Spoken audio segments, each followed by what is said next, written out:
MMA Locker Room, part of Pub Sports Radio here. Hey, how's it feel to put on a star-studded event like this?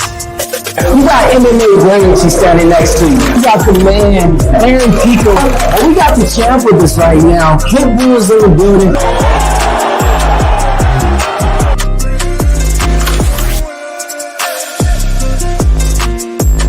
Kicking ass, taking names.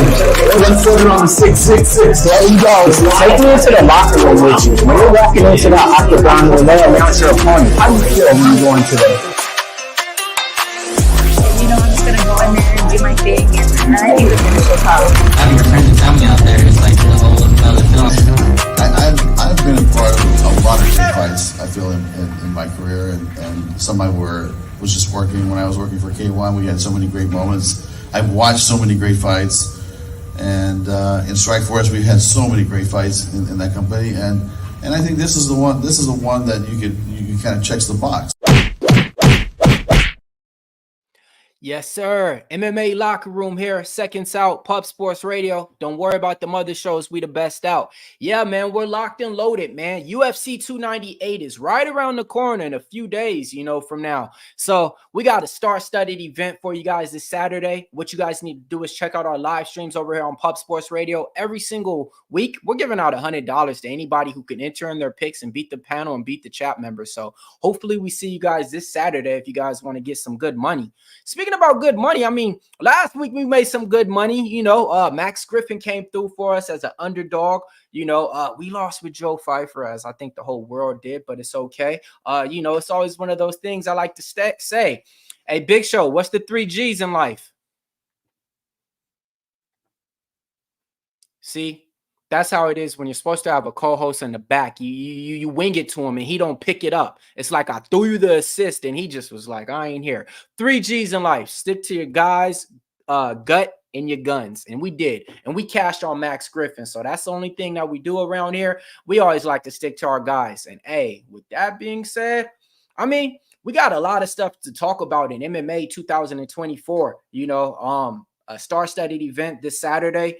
A good gambling card, and I got somebody backstage. We had in the locker room now 2 times, okay, and both times he gave us out a locker room parlay that cashed, okay. So it's only right that we brought him back over here. But before we bring him on, I mean, we're talking about the number 220, the 22nd ranked bantamweight in the world, 16 wins, 5 losses. I mean, 8 fights in the UFC, only 1 going the distance. They like to call him Mr. Dr. Pepper. We like to call him Adrian Yanez. Welcome to the show. Yo, what's up, man? Thank you for the introduction, man. Yeah, it's always fun, man. It's always fun coming on and always fun performing for everybody too. So, hey, man, it is what it is, and I love it. Yes, sir. Yes, sir, man. So what's going on, man? I see you over there, getting your game on, doing your streams and stuff like that. Are you back in the gym now after your last injury? Let us know what's going on with Yanez. Yeah, man, I've been in the gym. And training, man. Just starting to get been getting a routine going for the last couple months. So, and right now I've been getting in camp feels, and I've been waking up really exhausted, but doing 2-3 days at some days, So, man, honestly, just so I can stay ready for a fight just in case, man. I've been ready for a fight since January, so. For me, I'm taking this shit a lot more seriously and starting to actually put a camp feel around me. So just in case I'm needed, short notice, I'm there. If I'm needed, probably a little bit in March, March, April, I'm there. I'm able to be confident enough to walk in there, So for me, just getting back in there right now. So I'm in camp already, but I never, even whenever I was injured, I never really truly left the gym. I was still there, kind of watching the guys, coaching the guys a little bit. So, fighting is a part of my life, so I never was really out the gym. I was kind of training close to 100% in December. So once January came around, I was like, oh shit, no, I'm going full on. Yeah, man. So let's take a little bit trip down memory lane. Last fight in October against a tough opponent, Jonathan Martinez. Everybody likes to call him the deadly leg kicker. Wasn't able to go your way in that fight. But after that fight, taking all those leg kicks, what actually happened? Did you have to get surgery, or was it just recovery time? Yeah, no, I actually had to get surgery. Come to find out that like once I went into the back, they once I went into the back, they were like the doctor to check me. They thought I had a torn MCL and all that stuff. It was like pretty serious, but come to find out once we got the CT scans and the MRI scans and all that stuff that had a torn meniscus, but there was just so much gunk inside my knee that like it was kind of hard to tell. So they had to go in and pretty much almost like scope it out and like see what was wrong. They cleaned it up and then they shot some PRP in my knee, and that made recovery so much faster, man. So much faster. So yeah, I ended up tearing my meniscus, and I thought I was gonna be out for a lot longer, but actually, shoot, I recovered fairly quickly, and I the only thing I can give it up to is the PRP that they shot on my knee, because Damn. man, like it worked so well. Hmm. By the time by the time they started like doing all the whenever I was going through rehab and we are doing the strength test and everything, my strength was already back up. Like I went from like whenever originally I lost like about uh 40% of strength in my left leg. And then by the time I was like a couple weeks into it, we did another strength test. Man, I was already back up, like, and I already pretty much the 40% I lost was only at like 15%. So I was like, oh shit, like so recovery is going by quick, and I'm sitting there starting to do a little bit more here and there, and then come to find out, like did a strength test back in early January. I was already at 100%. So I was like, man, shit, this that was easy. I love that. So let me piggyback off that a little bit. So with the PRP, with you seeing how quick it worked and the results it given, does it give you a little bit of thoughts on why maybe some fighters are taking it and stuff like that to recover? So yeah, like no, the PRP shots is pretty much just your own blood. Like it's your own blood being spun around and all that stuff. And Oh, okay. we were Okay. trying to do stem cells. We were trying to do stem cells, but within that time, we weren't approved for stem cells like within a certain amount of time. Once I got the surgery done, I was like, I don't I don't want them like to stick a needle in my hip and try to get the stem cells that way. I was like, man, I didn't want to feel that. Didn't want like again, I fucking hate needles myself. So I was like, nah, I'm not gonna do stem cells, especially if I'm gonna have to be awake and all that shit. Like, yeah, no, if I would rather have done it if I was asleep, than able Yeah. to do it that way. But yeah, no. So that the PRP shot, was a game changer on my end. And then on top of that, like while I was doing the recovery stuff and the rehab stuff, like like I'm gonna throw this one in there, but a big shout out to my sponsor Compex. They had like this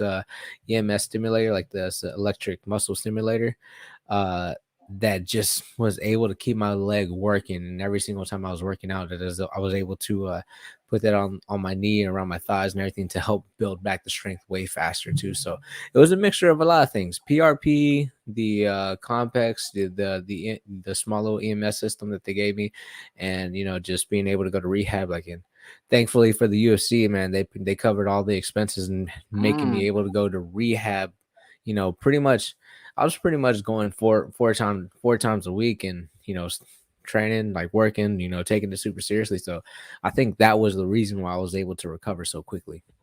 Man, makes sense, man. Shout out to the UFC for that. All right, so coming off, back-to-back losses, and before that, you was on an 8-fight win streak. What have you learned or taken away from those two fights? Because they both were so opposite. I mean, let me just rewind. I remember the Font fight, man. You guys were throwing in the pocket, and you were connecting on him, and then Yeah. he connected, and that happened.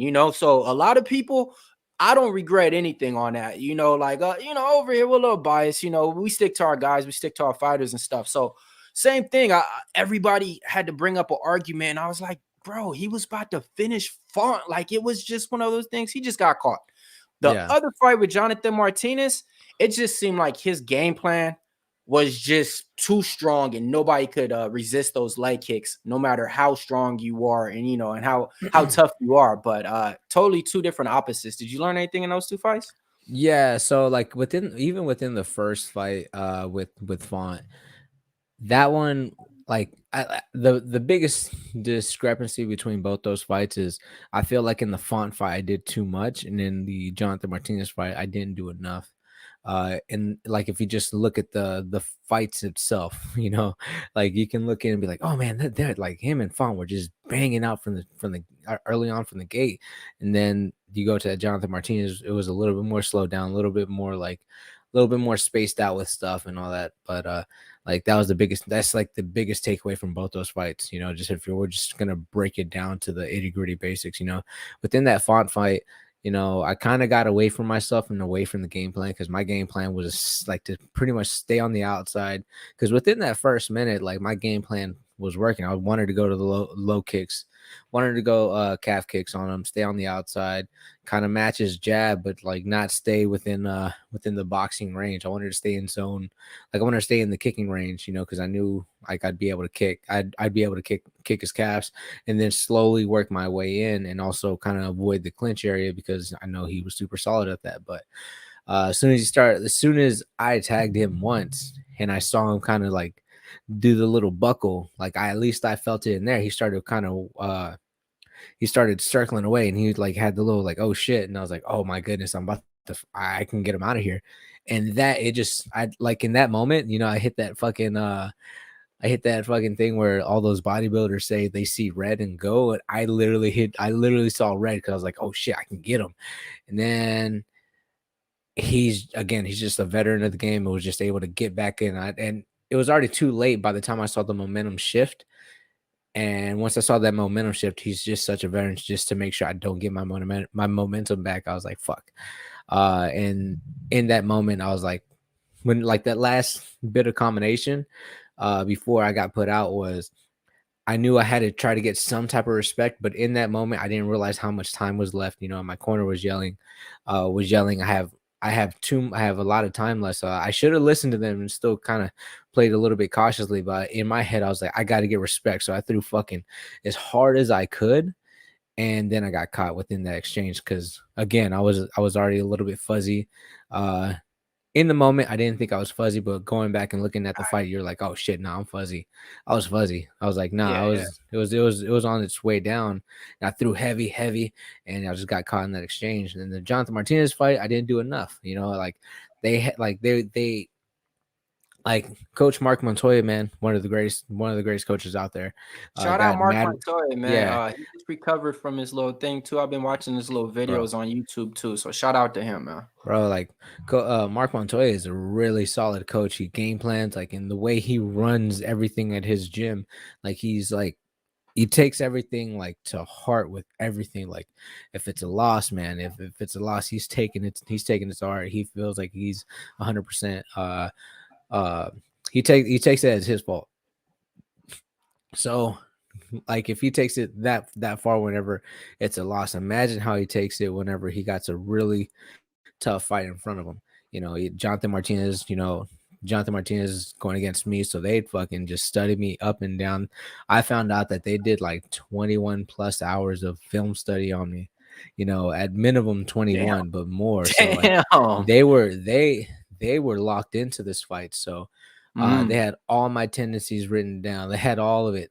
So, how'd you find out all this though? How'd you find out all this? So like I had to have a real harsh talk with my manager, because he was just like, man, like this is like we had to sit down and have a tough talk. And he was just like, hey, he's like, look, this is what I found out. And this is, again, it's after the fact. So I feel like it's all right. Cause it's like, hey, but even then me and Jonathan are cool outside of this. So like even Jonathan would tell you that like they watched so much film on me, so they were ready for me. So like they just knew what to see, and what to see and what to do, and like my tendencies and all that stuff. So they were banking on me on closing the distance, and Jonathan cutting the smallest corner to kick it out. So even if I was checking, if I picked up my leg to check, that angle was giving them a direct path to really hit a solid inside kick. So they, like, again, even if you go to their warm-ups, you can kind of see him and Mark Montoya just touching with the jab and touching each other with the lead hand. And Jonathan kind of simulating that kick. So they were locked into what they wanted to do. And but it was too late. It was into the second round. I hear my corner start telling me, fuck it, move into the right side, move in, move in, move in. And it was already too gone, because after Yeah, like that first round, there was one kick that he hit me with, and I like it felt like my leg was just bleeding. Like I had like a whole bunch of like, so like there was a point in time where I looked down to see if my leg was like bleeding, because still attached. I was like, what the fuck? I was like, what the fuck? And after that, it was almost like I was trying to do my best to try to hide the fact that like my leg was done. Like because after that, like it started bleeding. I was like, bro, like it's done right now. Like I would try. There was a point in time where I tried to step, like I stepped with it, and I was just like, I was in pain. I was in pain immediately, and then I just kept trying to fight all the way through it. But shit, it is what it is. They had a great game plan against me, man. I respect those guys at Factory X, man. They're real legit. They have great coaches, you know, and they have the talent to match as well too. So it was a big learning lesson for me. Big learning lesson for me, because like, man, like it gave me like an extra like, all right, now I see what these other guys are doing. Just to prepare for Mhm. me, I have to do the exact same, you know. Right, I do right. film study, but it like at the same time, like it wasn't like man, 21 hours. Like 21 Yeah, yeah, hours of yeah. Think fucking about it. film study, 21 yo. Like I hours. was like, what the fuck? I was like, bro, Yeah. there's not even 20. Like, so they had to sit there and break shit down frame by frame. So I was like, all right, I see that, I got to do it. I have to pull myself together to do it, because I do believe I'm like top fit. I do belong in the top 15 100%. So I just got to make sure I start doing all my shit like at that level. You know, I got to treat myself like I'm at that level. Let me ask you then, because this is something that I had a little bit, I was going back for, some of my questions in my head, before we started with this and stuff. I was going to relate it a little bit to like, training with Rufion Stas. I was going to ask something like that down the line, but I mean, this brings it up perfectly. So with that being said, after having a serious conversation with your manager after the fight, seeing what the other camps and the other coaches and the other teams are doing to prepare, have you ever thought about maybe just going to like another bigger organization gym and just seeing how that adds to your training? Because I know you were coming out of your like your hometown gym. You Yeah. had your coach that that passed away, that left us and stuff, and you Mhm. kind of grouped the fighters together, and you guys were like doing your own coaching, your own training and stuff. From the meantime to then to now, have that ever crossed your mind? Like, hey man, let me just go out to Vegas for like 7-8 months and join this camp and see what can become out of Giannis. Like, imagine if they mix in the See, takedowns or something else. yeah, like it's not. It's the biggest thing on mine is that like I had gotten lazy as well too. I kind of have gotten lazy on myself, because I had started getting like coaches around me. I started getting like people like Eve Edwards, and also my striking coach Michael Corley, you know, and then had like all these coaches helping me out and all that stuff. But it like, so I was just kind of just relaying the stuff, like, oh, you know what, fuck it, like, you know, they got me. I was like, all right, cool, you know, like I stopped worrying as much as I usually do, and I was like, ah, I got comfortable, and that was like my biggest downfall. I got super comfortable letting kind of other people to kind of dictate. Like my best camp that I had was like, especially for me, was after my coach had passed, for that Davy Grant fight. Me and my training partner, and actually my training partner Cameron and Rafion, the same two, you know, my main training partners that have been with me for a while.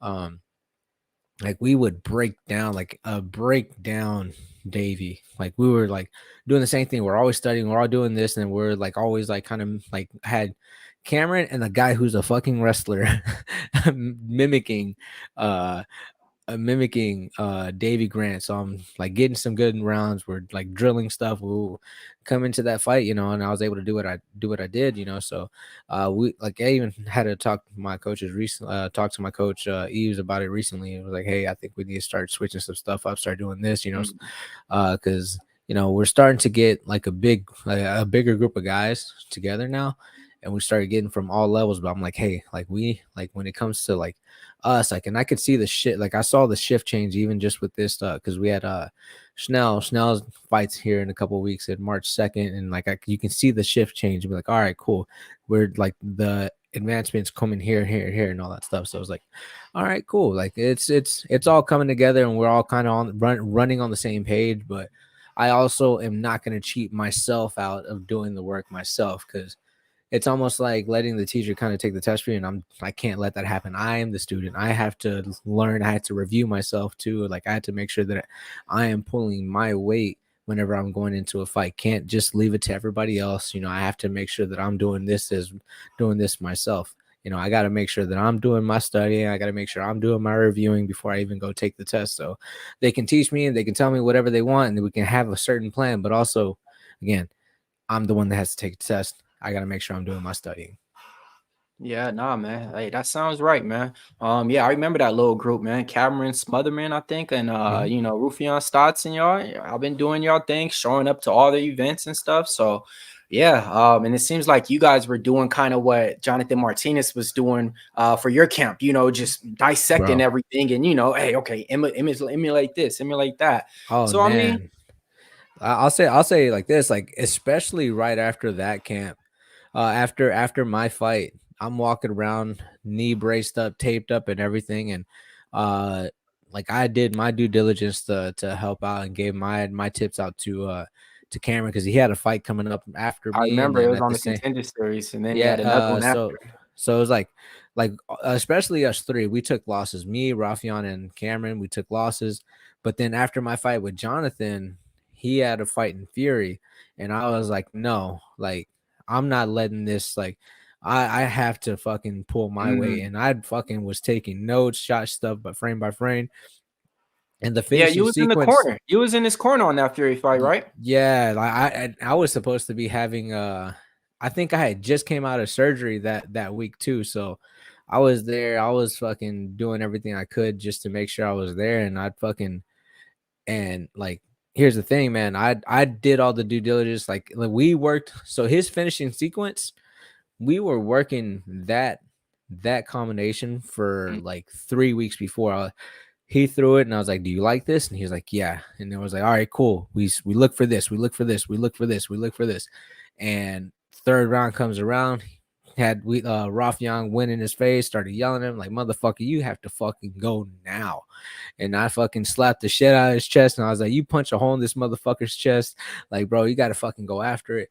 He mm. goes after it, hits the shit that we've been working on for three plus weeks, and next you know he got the walk off flying knee, and then same thing with Rafian. Rafian, Mhm, fuck, even with that Danny Sabatello fight, mhm. it was more like him just going, being more active, pushing, and it was a phenomenal fight. Him fighting Sabatello was a phenomenal fight, man. I absolutely love that. So it put me in good spirits knowing that, like, oh shit, once we did the Yeah, extra yeah. work, you can see Everybody the gets the win. differences. Yeah, so it Right. was like it was a shift change, and now again, that's like why I'm so excited to Mm, get a name and try to get something going, because I'm just like, man, this is like we had like the formula is there. We don't like I feel like we don't need to get like go to another big gym, because again, it's like we have the coaches. We just need right. to make sure that we're doing our due diligence on our end, making sure that we don't like stop getting lazy. Because I'm not gonna lie, I got super lazy on my shit, so Yeah. I can't do that again. That's not happening again. Yeah, no, and that's really what it comes to, you know what I mean? Always gotta look the man in the mirror sometimes and say, hey, am I doing everything that I was doing then? If not, all right, I know what I need to do on my part. So yeah, that makes sense. What's your thoughts on the division though and the new blood? You got some veterans holding up spots like Dominique Cruz at number 11. I think he hasn't fought in over like a year and a half. Then you got newcomers like Umar Nurmagomedov, right around that 15 spot or 13, and it seems like nobody wants to fight him. What's your thoughts on the division and the new blood?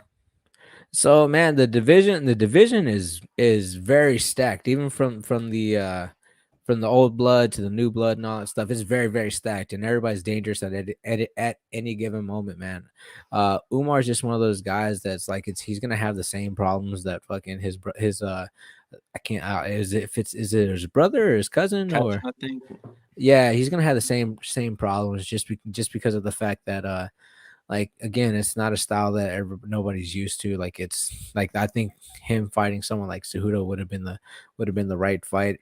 right fight for him, or Corey Sandhagen, but because again, nobody that's in that 15-8 range is gonna want to fight him, because again, like they're it's almost like they're nervous or afraid of that. So but yeah, like even like someone like Dominic Cruz, man, Dominic Cruz, like I guess like I don't want to sound like super like I don't want to sound disrespectful towards it, but like those spots, like I feel like are deserved for like the guys who have been active, the guys who have been able to come in, but again, his merit alone kind of is able to keep him there. But again, I don't know who runs the rankings. I think it's the media, and like the MMA media and all that stuff. So they might hold him a certain place, might hold a certain place in their hearts. He does for me, just because just because I kind of grew up watching him, and seeing him and make the division, making the division what it is, making everybody evolve. Because at that time, whenever people were coming up at whenever he was champ, everybody had to rise to his level, So I guess I can see why he's still there. It's almost like the Frankie Edgar thing. Whenever Frankie Edgar was on the losing streak, but he still was in like the top 10. So Yeah. Same. It's almost like the same situation with Dominic. But again, he's been in the division for a very long time, and even like someone like when Cejudo first came back, he came back and like it almost kind of held up the division for a little bit. Everybody kind of got log jammed in that area. So I don't know, like the older blood is kind of holding back the newer blood from getting new stuff and new generation shit. So I don't know. It's kind of weird at this moment anyways, man. Like I thought fucking getting booked was going to be a lot easier, but man, like within a year, I only got to fight once. Like my 2022 year, like I only was able to fight once, and then I got ranked right Before after that, that, you fought 3 times and in then that 2021. took forever from the Kelly to the Font fight. Took like almost like 8-9 months, and I was like, what the fuck, man? So that part sucked, but at the same time, at the same time I can understand it, because there's, again, it's weird trying to book people around this shit. So it's just it's a weird time. Yeah, no, man. I mean, so much going on in the division. Let's get your thoughts and predictions real quick. We'll run through a few fights. Marab versus Henry Cejudo this week. Who you think wins and how? Man, I always find it weird whenever somebody is already hinting at retirement. uh he's kind of 1 foot in, 1 foot out, but he's also like, it's like all in or all out, and he's like, he knows if he loses, he's retiring. If he wins, he's getting the title shot next. So he's like, I don't know, but I do think it's a phenomenal fight. Skill wise, I would go Henry, but at the same time, fucking Marab has this dog in him. Like he's just a fucking absolute animal. Fuck, that's a hard one for me to pick. If I'm gonna go skill for skill, I'm gonna go Henry. But All right, all right. it's not confident. If I'm betting, I'm staying away from that one. Got it, got it. All right, Cody Garbrandt versus Figueiredo. Man, I don't want to count him out, but I'm probably gonna go count him out again. I'm probably gonna go Figgy on this one, just because he looked really good against Font, and he was able to carry the weight pretty well. Still looked fast even with Cody. Look, even though he knocked out Brian Kelleher, there were some things that I saw in that fight that were just like, well, there's a couple things that can be exploited. But again, he has that power. As soon as he touches somebody, he goes to sleep. But I'm gonna go with Figgy. All right, championship time. Sugar Sean O'Malley versus Cheeto Vera, a rematch. Man, so I think Sean O'Malley's a fantastic fighter. He's like at least as a talent, and he's striking ability, like his technique is really, really up there. He's one of the best strikers in the division. He can flow very, very well. He's light on his feet. But when it comes to actual whenever it comes to like fighting, like being a fighter, like he did really well in that Peter Yan fight, and he was able to pull out the victory. But there was a couple moments where I was looking, I was like, man, if like I was thinking, I was like, man, if he were to go into the fourth and fifth round, I want to see how that would look like on him. And we kind of already see how Cheeto looks against guys going into the fourth and fifth. You know, that's when he's picking up steam. That's when he's starting to look better. So I don't know. That one's a good one. If we're gonna go skill for skill, if Sean is able to, because again, I feel like his cardio did take a dip, like a substantial dip in that Peter Yan fight. You can totally see that he slowed down. But again, he wasn't training for a 5-round fight, so it's kind of, it got me fucking going like back and forth. But I might go Sean. I'll probably go Sean, depending on where the Is lines Sean are at. finishing him or is he winning by decision? I think he would win by decision. I think he'd win by decision. Cheeto Vera is just one of those guys. Again, I don't think he's ever been dropped or rocked or like, he's probably been rocked, but I don't think he's ever been dropped. I think he's one of those guys, like along with Max Holloway, who has yet to get knocked down. So, if he didn't do it, if nobody was able to do it, then like who did he face that was fucking just a tough fight? Did he fight Song Yadong? And I think Song was able to touch him up and not put him out. So yeah, no. Yeah, so I don't think Sean would have the power to put him out unless he was like super precise and hit a body kick or like super tip of the chin. But Got it. Vera is very defensively sound too. So that's, I don't know. I go decision on that. Got it. All right. Millz matchmaking now. Hear me out. Adrian Yanez versus Montel Jackson. That's always a fun fight. That's always fun. That's always fun. All these, again, man. I don't think you can miss anybody in this division. There's a lot of great fights right outside the top 15.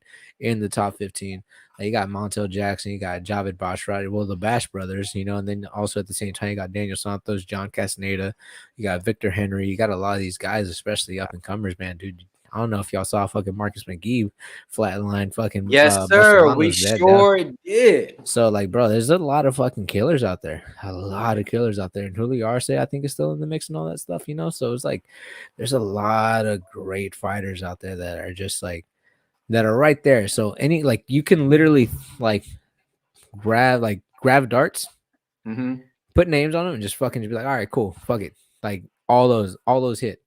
Yeah, all those fights, mix them all together, they all hit. Like there's not one boring fight there.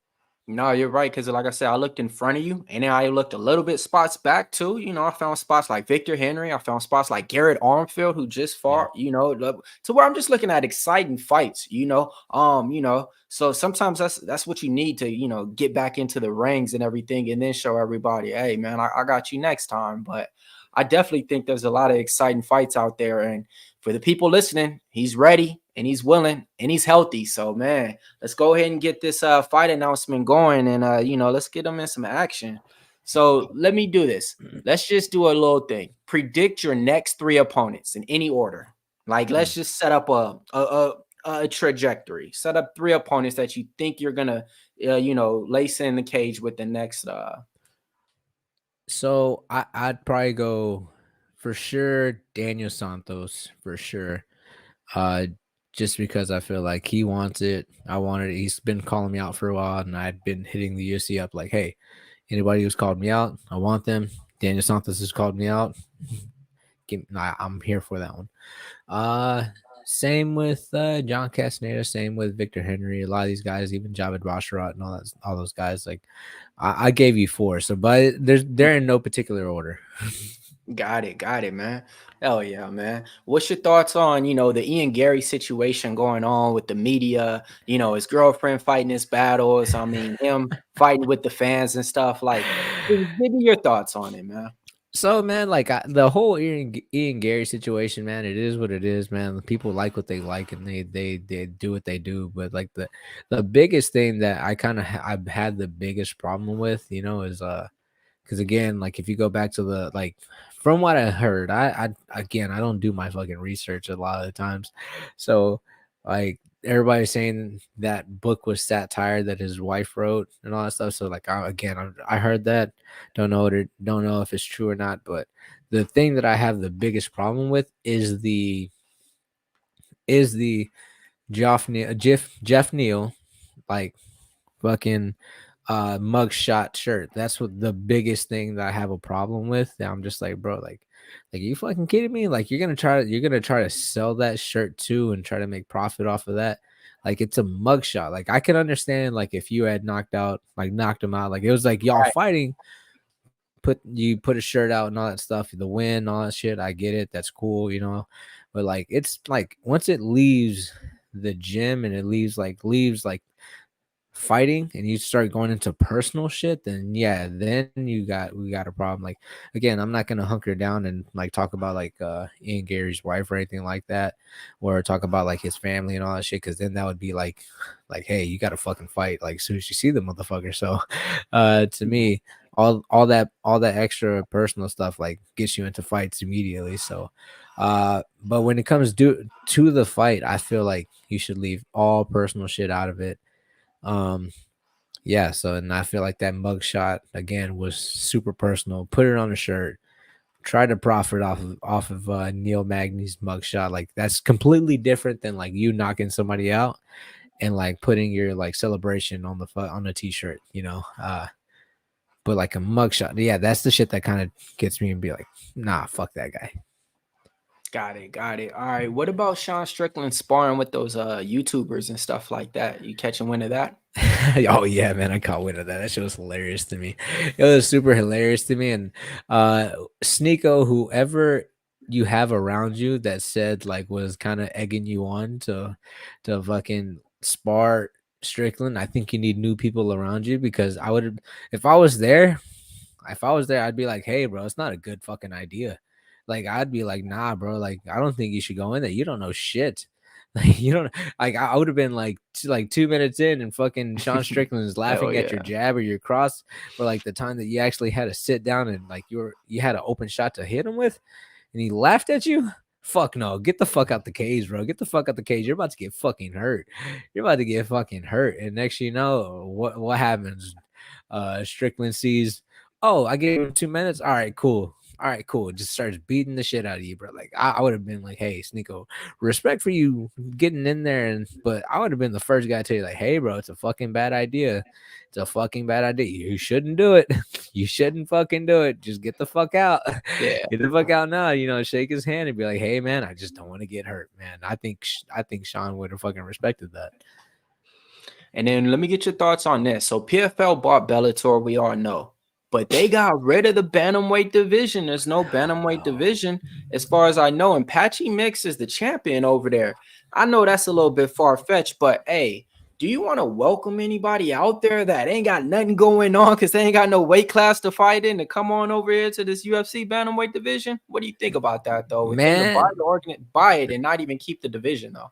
See, that's wild to me, man. I feel like they should, because because Bellator has like a shit ton of high level bantamweights, man. Like, man, they got Sergio Pettis over there. I'm gonna toot my guy's horn. Fucking Rafion Stotts, another high level guy out there. Sir. Again, I don't want to give this guy any fucking praise or anything like that, but also Danny Sabatello's like, again, because I ride with my training partners 100%. But Danny Right. Sabatello is one of those guys. He's a high level guy, and then also Patchy Mix up. That guy has been fighting a who's who since before he even got signed by Bellator and all that stuff. So they had Juan Archuleta. They had a lot of high level guys out there, man. Fuck, not so high level guy James Gallagher, but But yeah, he's fighting Jamie Kennedy, right? somebody, man. I don't Yeah, know. he got a fight coming up, I think, against Jamie Kennedy. But like you said, like a lot of names in the division to where yeah, I think that was a bad move on that part, right? Oh yeah, especially they got the money. They got the big money deal Right there, from like overseas. Shit, like like, man, they got the big money from overseas, man. Fuck it, man. Keep that division alive, bro. That division is very stacked, man. They have all the right fights. Like, they have all the right fights to make it big. Like, bro, again, like, just even here, just like two shit talkers, man. You got like I love I love my training partner Rafion Stotts, but again, he can get under people's skins. Him versus James Gallagher, like, can you just imagine the shit talking between them? It would be fucking fun. Again, Right. even James, like again, even like fucking, just look at it like Sergio Pettis versus fucking Danny Sabatello. I know fucking Danny Sabatello would bring out some heat from Pettis, and Pettis would be like, ah, nah, fuck you. So I would like to see all that stuff. And then Patchy Mick versus anybody is a fun fight anyway. Uh so yeah, they have an absolute banger list of fighters, bro. Like, so I'm like, again, I feel like it was a bad move by PFL. They should have kept the 135 division because it's super stacked. Agree, man. All right, man. You gave us everything that we needed over here. So now I'm gonna give you the platform and shout out all your sponsors. Shout out what you got going on. Shout out your Twitter handle, your YouTube page, and everything. And just let them know what you're doing on the daily. Because sometimes we see UFC fighters and we think they're too busy. They're not doing anything on their own. And you got a lot of content coming out on your own. So let the people know right now what Adrian Yanez got going on. So I have a lot going on. Yeah, I actually been streaming a little bit more, so you can follow me on my Twitch channel, Ninja Yanez MMA. You know, hey, got that name way before I even started fighting, so my bad, guys. It's pretty terrible. But yeah, man, again, big shout out to my sponsors, Compex, Techniques, uh Drink HRW. And then we have some new sponsors coming in, like Live Oak, a nice vodka deal that we got coming in, you know. So I can't wait to get their vodka because I had it once and it was amazing. Gonna be making a whole lot of Moscow mules whenever I see fight nights now. So really excited. And then also at the same time, hopefully Dr. Pepper comes around and fucking tries to sponsor me. So but yeah, man, I have training every day, you know, stream during the day a little bit, stream a little bit at night, but I kind of game on there, and I have actually been doing a lot more fight breakdowns whenever I'm on stream. So if y'all want to tune in, fucking tune in. You know, I'll be working with Millz and also interviewing fighters as well too here pretty soon. So much love and respect, guys. Thank you for all the love and support. Let's go. Let's go. You heard it here first. All right, man. Just give me your last two picks on this week's main event. Ilia Topuria versus Volkanovski, Robert Whitaker versus Paulo Acosta. You could pick out of those two, and then you could add one more fighter that you like. And let me know, because you're hot, man, when it comes with the picks. So we're going to parlay it and see what we can win over here at Pub Sports. Oh, shit. So I am going to go pretty much just Alexander Volkanovski. He's never disappointed. He's always risen to the occasion. Even Topuria is a fucking is been on one as of late, but I can't go against Alexander Volkanovski. Robert Whitaker, he hasn't really impressed me, but neither has Paulo Costa. He might have had a slug fest with Luke Rockhold, but I'm gonna go Robert Whitaker. And then for me, I'm a Texas guy. I cannot go against Texas. You know, I cannot go against Texas, man. Jeff Neal. I'm gonna go Jeff Neal by knockout. All right. So look, hear it out. You put $100 on that, that's plus $630. $100 turns into $639. If you don't even do that much, okay, cool. Let's just retract it. Put $50. 50 turns to $319. Okay, cool. You guys ain't getting money because you lost money on last week. Put 25. 25 turns to $159. 3-fighter parlay right there from Jonathan right there from Adrian Yanez. Hey, he's a cool guy, but still, fuck that guy. Oh, let me ask you though on this, because I did have this written down for something. How do you for leg kick from Jonathan Martinez? Do you go to like a soccer field and just let them kick you all day, or like what? Man, I have no idea. Like, I have no idea. You just got to go to Thailand and just learn from the best kickers in the world, man. Yeah, you got to go to a whole bunch of fucking soccer practices. You got to go to Thailand. You got to make sure you get all the kicks out and shit. So a lot of shit you got to do to fucking get prepared for Jonathan Martinez, because that motherfucker has one fucking weapon, and that weapon is super fucking dangerous. You know, like fucking Bruce Lee said, I'm not afraid of the person with 1,000 techniques. I'm afraid of the guy that has one technique that he's done 1,000 times. I'm like, yep, should have fucking listened to Bruce Lee.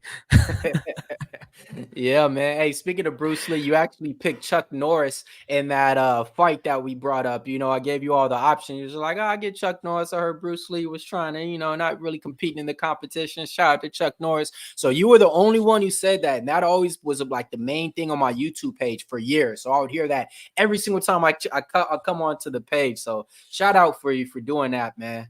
So Hey, we're out of Norris, here, the man. Texas Ranger, bro. Check this out. Pub Sports Radio, MMA Locker Room, Adrian Yanez. I'm calling it, man. I think it's gonna be Montel Jackson. I think so, man. I'm just throwing it out there, So Somebody.